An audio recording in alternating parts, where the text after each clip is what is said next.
கோவை வெள்ளாளூர் குப்பை கிடங்கில் பற்றிய தீயிலிருந்து எழுந்த புகைமூட்டத்தால் பொதுமக்கள் அவதிக்குள்ளாகினர்.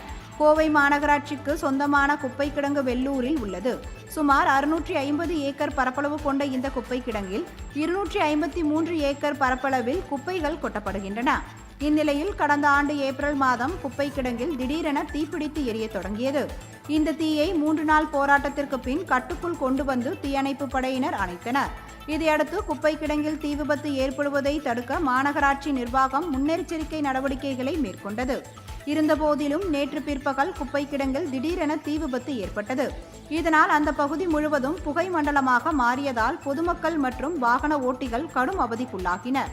தகவல் கிடைத்ததும் தீயணைப்பு படையினர் விரைந்து சென்று தீயை அணைக்கும் பணியில் ஈடுபட்டனர். வெள்ளாளூர் குப்பை கிடங்கை சுற்றியுள்ள 10 கிராமங்களில் ஆயிரக்கணக்கான குடும்பங்கள் வசித்து வருகின்றன. குப்பை கிடங்கில் அடிக்கடி ஏற்படும் தீ விபத்தால் அப்பகுதி மக்கள் ஆஸ்துமா உள்ளிட்ட பல்வேறு பிரச்சனைகளை சந்தித்து வருவதாக கூறப்படுகிறது. எனவே குப்பைகளை பயோமைடின் முறையில் விரைந்து அழித்து குப்பை பிரச்சனை நிரந்தர தீர்வு காண வேண்டும் என்று அப்பகுதி பொதுமக்கள் கோரிக்கை விடுத்துள்ளனர்.